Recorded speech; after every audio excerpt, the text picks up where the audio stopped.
So as an adult, you look back on your childhood favorite foods, you taste them again, and then you're like, huh, kind of a letdown. And to that I say, not anymore.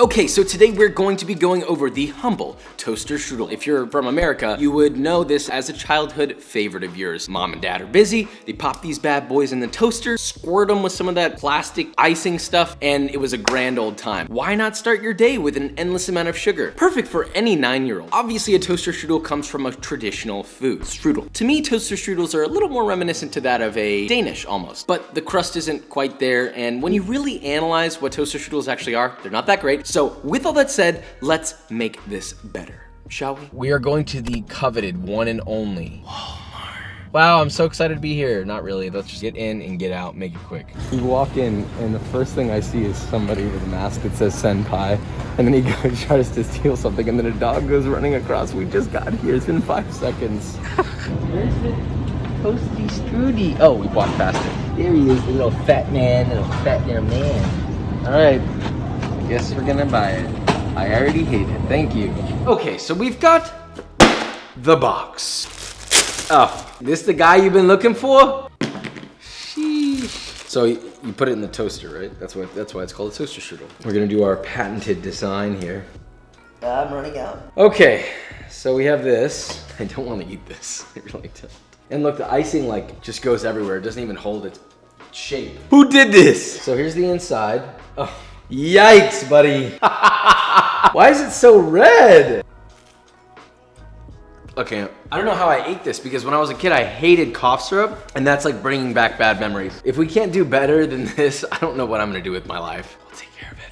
Alright folks, so you're gonna need puff pastry to get this recipe rolling, no pun intended. Now like I usually say, making your own is always gonna be better, and I do have a guide, which will be in the link in the description. But if you go the store-bought route, I would recommend do 4 pastry. Let's first discuss fillings. First thing will be one of my favorites, strawberry. Start with 2 pounds or 900 grams of strawberries, obviously. Cut the tops off of each strawberry, then cut all of them in half or quarters depending on how large they are. You know, sometimes you just get one of those gigantic baseball strawberries. Yeah, you might want to quarter that. Place all of your cut strawberries in a medium-sized sauce pot. Then to that, you're gonna add 3 cups or 550 grams of granulated sugar. I know it's a lot, just trust me. Mix all that together and let that sit for 10 minutes. This is called maceration. That's maceration for the nasty folks in the back. We do that because it helps release juice and activates the natural pectin in the fruit. Now using a handheld masher, mash up your strawberries as much as you can, then add a 1/4 cup or 65 grams of lemon juice. Place that on a stove, set that over medium heat, and let that heat, stirring occasionally until the sugar melts and much of the liquid has been released from the strawberries. It's gonna be really soupy and that's what you want. Now increase the heat to medium high, bring it to a boil, and let that little man boil for about 10 minutes or until it reaches 220 degrees Fahrenheit or 104 degrees Celsius. It needs to be thick. Make sure to test the thickness, and then you have jam. Then just let it cool completely at room temp, or do what I did and chill it in a bowl set over an ice bath. Now for another more seasonal option, let's talk apple filling. Start by peeling 2 Honeycrisp apples, grate them on a box grater, then separately in a large pan heat 2.5 tablespoons or 35 grams of unsalted butter over medium heat. Let that melt and cook, swirling the pan occasionally until you get a light brown butter. Then immediately add in your apples, stir to coat with the butter, then once those juices seep out and begin to simmer, stir in 2 tablespoons or 30 milliliters of rum or whiskey. Let that simmer for an additional 2 minutes to cook off the alcohol.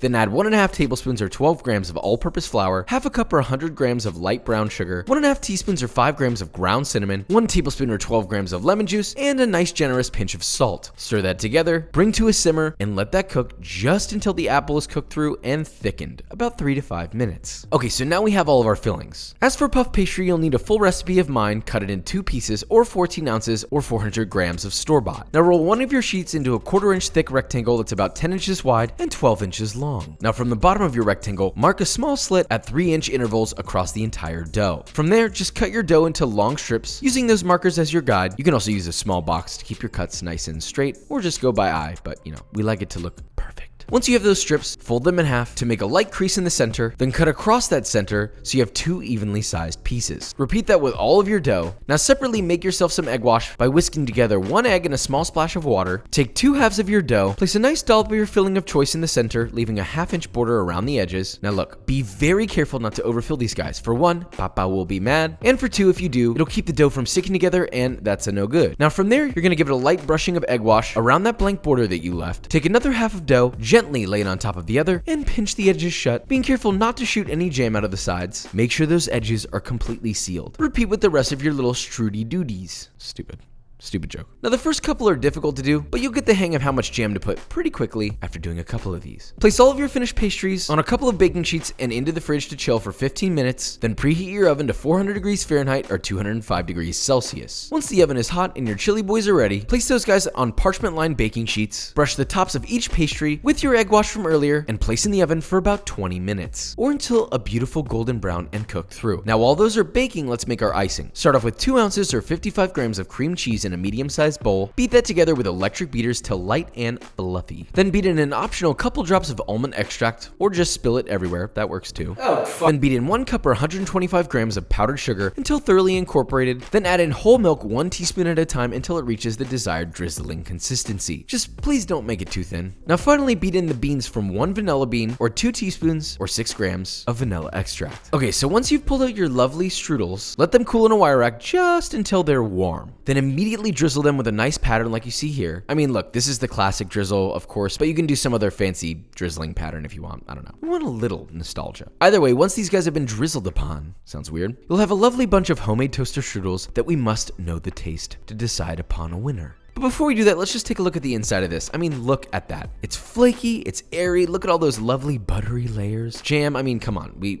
won, but on to the taste test. I mean, visually, these already look great. You've got the layers. 2 flavors. We'll go with the strawberry because that's the closest to whatever that stuff is. This isn't even really a fair competition. It's almost like a croissant. It's super airy, crispy on the outside. It's buttery, it's rich. It's got the sweet glaze that actually tastes like something other than just sugar. The jam itself actually tastes like strawberries, which it should. As you know, we should always have a taste tester, so it's TJ's turn today. Okay. Wait, I wanna eat this apple one first. Stay over there. I'm sorry. Ooh. If you're not a strawberry jam person, the apple one is for you. Okay, so, is it other way? No, other way. Yep. All right, there we go. So today we're gonna there you go. Gooey. Goopy. That was a bite. Hell of a bite right there. I'll let you chew that. Did you just swallow? Yeah. You should probably try chewing, huh? I tasted it though. Here's number 2.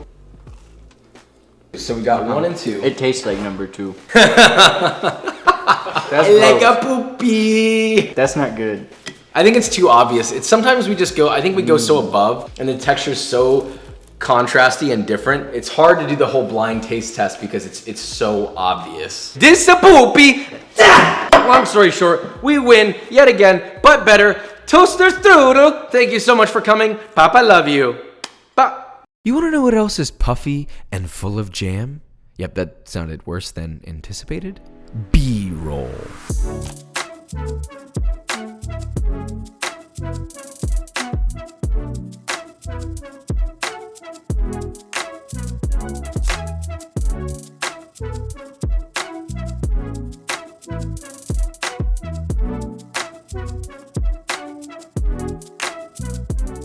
All right, guys, that is it. So we made toaster strudel. Honestly, it was not that hard. It's pretty straightforward. You make some amazing jam. Always make it from scratch. Don't use the store-bought stuff. You make it from scratch. It feels better emotionally, tastes better physically, but most importantly, you get the satisfaction of making something beautiful with your own 2 hands. Even if you don't make your own puff pastry, it doesn't matter. The point is that you at least still crafted it yourself, but also, I might judge you just a little bit. If you enjoyed this video or you learned something, leave a like, subscribe, and I will see you next time.